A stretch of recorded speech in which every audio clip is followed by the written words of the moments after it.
Good night, I'm Mark Seal. The West Indies selectors have dropped opener Craig Brathwaite for the upcoming ODI series against Pakistan starting on Friday at Providence in Guyana. Brathwaite had a lean run of form during the recently concluded series against England. He had scores of 14, 42 and 5 during the 3-0 series loss. The 13-man squad for the first two matches also includes pacer Shannon Gabriel, who returns after picking up a side strain during the second ODI against England, and wicketkeeper Chadwick Walton, whose last ODI appearance was in 2014, returns to the squad after showing promise against Pakistan in the just concluded T20 series. Now, missing from the lineup is T20 skipper Carlos Brathwaite, who is heading to India later this week to join IPL franchise Delhi Daredevils. It's a must-win situation for the Windies, who need to beat Pakistan in order to improve their chances of qualifying for the 2019 World Cup. Pakistan are currently number 8 in the ICC's ODI rankings, holding the final automatic qualifying spot, while West Indies are in 9th with 5 ranking points separating the two sides. Failure to beat Pakistan would leave West Indies, who will be absent from this year's Champions Trophy, struggling to catch them ahead of September's cutoff date and facing the prospect of having to come through the ICC qualifiers. So that full squad reads: Jason Holder captain, Devendra Bishu, Jonathan Carter, Miguel Cummins, Gabriel, Shea Hope, Alzari Joseph, Evan Lewis, Jason Mohammed, Ashley Nurse, Kieran Powell, Rovman Powell and Walton.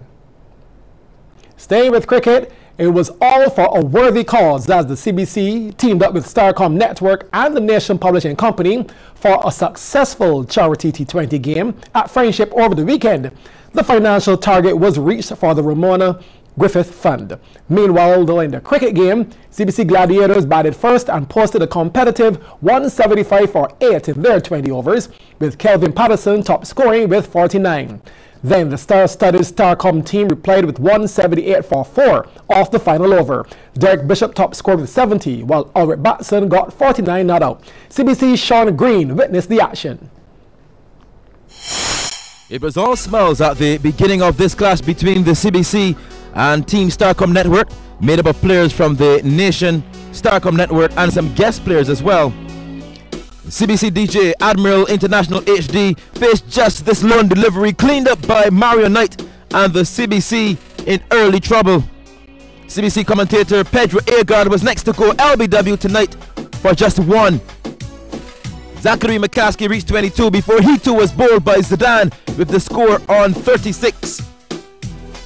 Derek Bishop to Kelvin Patterson, who upped the ting with a lofted off drive. That's 6 runs. News anchor Ryan Broom had his stumps disturbed at the other end. Bowled, hit it across the line for just 3. It's 60 for 4. Deputy General Manager Rod London was next to go, bowled by a full delivery for just 2. And CBC now 89 for 5 and in a deep hole. But Patterson dug his heels in and opened his shoulders, scorching this one over the fielder at long off for his second 6. Patterson on 49 plays across the line of the straight delivery and is bowled. It's now 105 for 6. Apostle Mark White to Ryan Berger-Nurse, who eats up this delivery and spats the bones over mid-wicket. That's gone! The Apostle to Nurse, and Nurse sends him back to Sunday school, dispatching him out of the ground again. Berger taking a liking to the Apostle, taking a big bite out of this delivery, high and flying over long on for the third 6 in the over. But he wasn't finished there. The Apostle goes short again, and maybe the bowler liked that shot. That's 6 more. And the exclamation mark on the over. Nurse punishing White. That's high and probably had snow on it. 32 runs in 1 over as the CBC made 175 in their 20. CBC commentator Lyndon Yard opening the bowling for his team and getting Kamal Sealy caught at the wicket by Agard for 4. The score now 16 for 1. Yard with his tail up pitches short to Shane Ramsey, who gets the nick on it, and he too is gone for 5. 29 for 2. Opener Derek Bishop was quiet until now, lifting Jimmy Lewis over long off for a 6 to get going. Bishop was now getting started, hoisting Lewis into the crowd at wide long on. Good catch by news producer Andrew Lowe. Maybe he should have been in the team. Bishop now going big again, offering a catch to Berger in the deep, and it's taken, but he's over the boundary, so that's 6 runs. Nurse now with the ball, and Bishop flicks him for 6 through mid-wicket, easy as you like. But Nurse would get him bowled off stump. Bishop gone for a well-played 70. And with 4 runs now needed for the victory, Ulrich Batson went big and gave the yellow team the win by 6 wickets in a very close contest. But on a night where Barbadian media houses came together for a charitable reason, the cause was the true victor. Sean Green, CBC Sports. Rematch in August. On to basketball. Barbados Hilton Resort Warriors schooled the winless combined school Tridents yesterday in the co-operators General Insurance BABA Premier League. Playing at the Barbados Community College, the Warriors defeated Tridents by a whopping 42-point margin. Meanwhile, in the second match, Burger King Clapham Bulls defeated Pan American International Insurance Warrens Sports Club. In the first game of the day, it was Tridents up against Warriors in the yellow. Here, the Tridents get the score sheet early, thanks to Shaquan Carrington with a fake, then the jumper. In a blink of an eye, Rashid Maynard with a steal, and that's 2 more for the schoolboys. But with that, the Warriors decided to match the schoolboys' intensity. Jamar Headley off the backboard, 2 of his 31. And they also upped their defense. Justin Pyle with the steal, and he's in for the slam. Pyle was just getting started, and his teammates fed him the rock. Here, hitting nothing but net with his first 3-pointer of the match. Shane Rock now attempts a long shot, but when that fails, Headley is there with the rebound and the putback. As the Warriors end the first quarter, 28-20, the Tridents were down, but all hope wasn't lost. Kazarian Adams keeping the dribble and converting 2. But the deficit kept mounting. Rock to Paul Grant, the layup. That's more points for the Warriors. And the Warriors doing just as much damage in the second quarter as they did in the first. 19 points ahead going into the halftime, 55-34. It was a done deal for the Warriors, but they kept their feet on the accelerator. Ricardo Toussaint with a jump shot, and he buckets 2 of his 19. The Tridents, though, still had a few good shots to come. Theo Greenidge sinking a 3, but still the schoolboys ended the third quarter down 80-54. The Warriors kept on schooling the Tridents. Shane pops the net with a 3, and he made it look so easy on the day. Pyle with his game-high 35 points, converting, as Warriors dismissed the Tridents 111-69.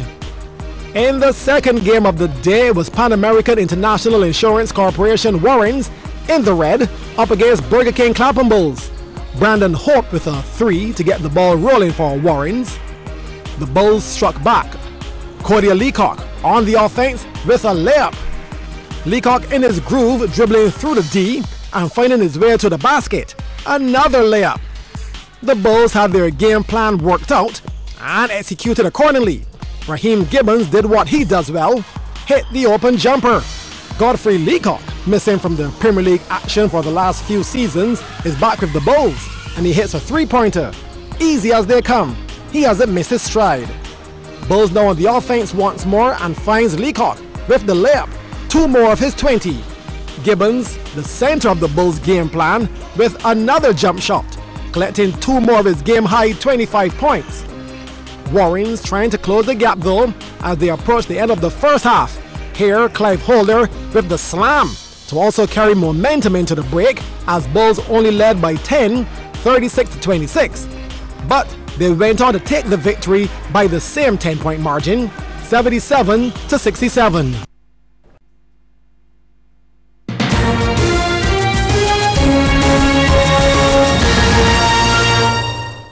Weymouth Wales are 3 points clear at the top of the standings in the Digicel BFA Premier League.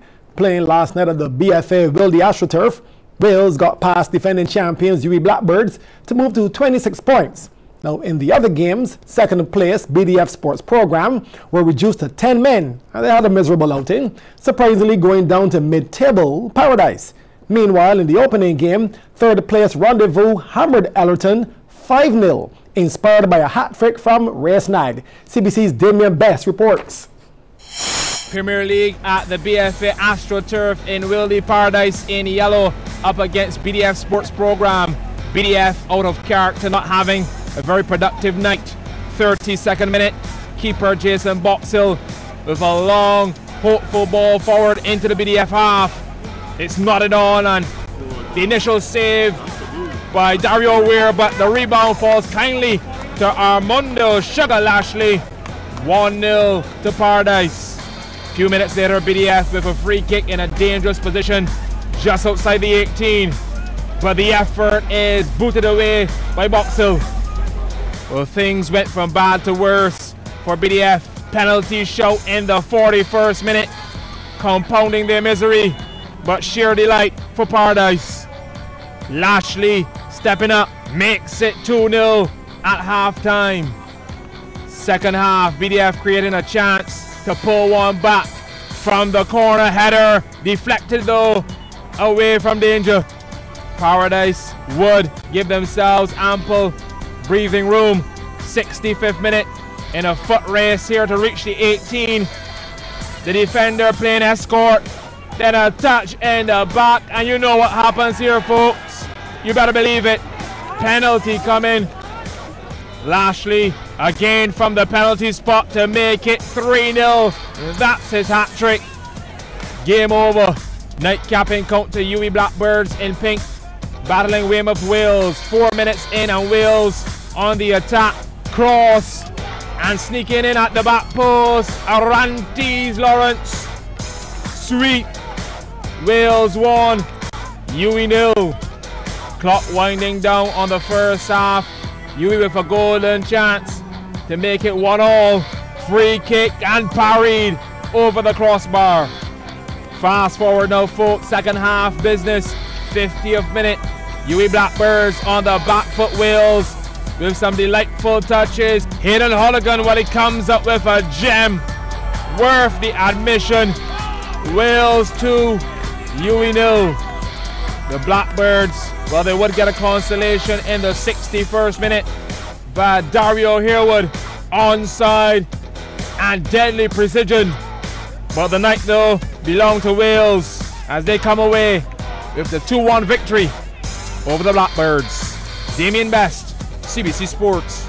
Real are on 68 points, while Barcelona, with a superb showing from Luis Suarez, defeated Granada 4-1, and they moved to 66 points, but Real still have a game in hand. A 12-year-old Jamaican athlete left town's wagon over the weekend with a record-breaking run in the 200 meters at the 2017 Boys and Girls Championships in Kingston. Brianna Liston, who is being compared to Usain Bolt, clocked a time of 23.72 at 12 years old, almost within 2 seconds of the senior world record set by Flojo at the 1988 Olympics. Clean break, first time for the Class 4 girls 200 meters final. Brianna Liston is already off to a great start, covers McAnuff on her outside and goes after faster from Mount Alvernia, sweeps around her as well. Tina Clayton is running a good race, Edwin Allen on the outside, but Brianna Liston is in command of the field. McAnuff of Idell is back in second. Brianna Liston is dominating the field. Watch the clock, that's what we're talking about. Brianna Liston to the line. There is the record now. She didn't get it in the semi-final because of the wind, but for the first time at Girls Championship, a Class 4 girl breaks 24 seconds legally. Wonderful performance from Brianna Liston. She's your sprint double champion. She is your 200 record holder, and she is one of the darlings of Girls Championships 2017. See her at Carifta. Liston also went on to complete the sprint double by earlier in the meet, winning the 100-meter final in 11.86. Overall, Edwin Allen won a 4th straight girls title with 306.5 points. Second place went to Hydel High, 51.5. St. Jago High were third, 246 points. And then in the boys, Calabar won with 317 points, followed by Kingston College, 314, and Jamaica College third, 203 points.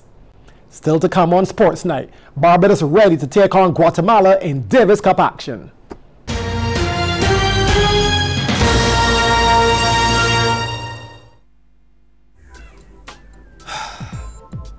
Look, what's the number for the Government Information Service? It seems like every time I turn around, another government department changing that number. But there's an app for that. If you have an Android phone, just go to Google Play and search Government of Barbados and download the app for free. Then you can use it online or even offline to find numbers for government agencies, departments and ministries. Yeah, but what if I don't have a smartphone? No problem. I have the number. It's 535-4400. Just call them and they'll direct you to the office you're looking for. That's actually helpful though.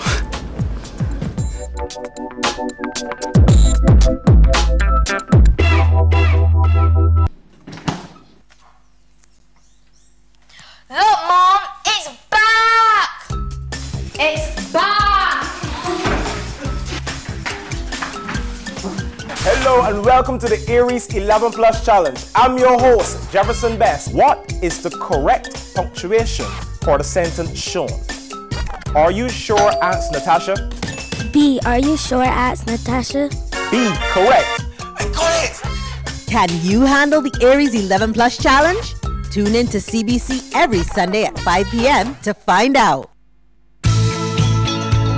What if we saw language and cultural differences not as barriers, but as a starting point for conversation? The Japan Foundation will continue working to bring Japan and the people of the world closer together, cultivating friendship and ties between Japan and the world. We are the Japan Foundation.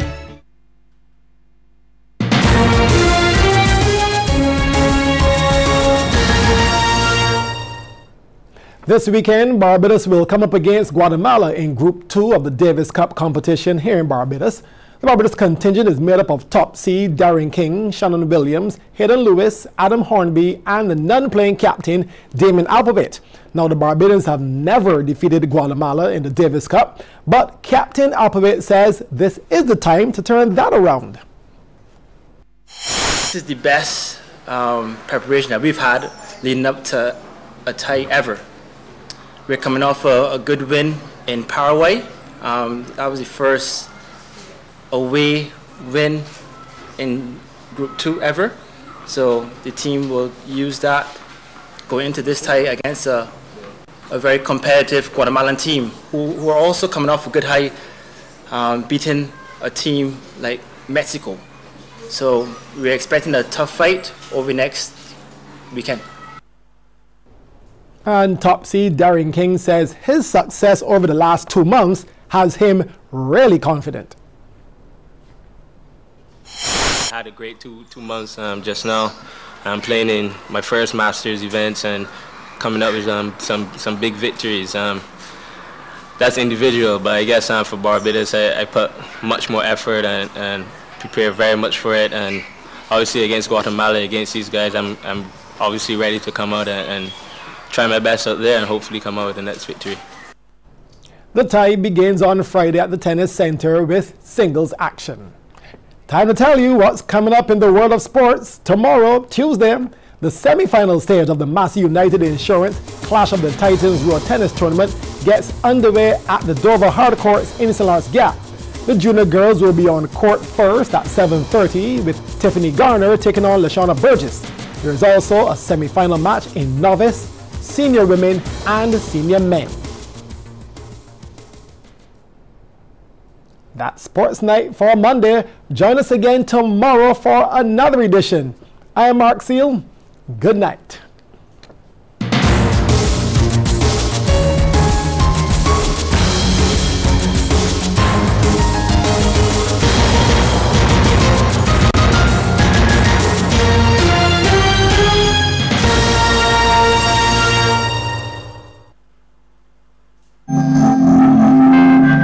Watching CBC TV 8 in beautiful Barbados.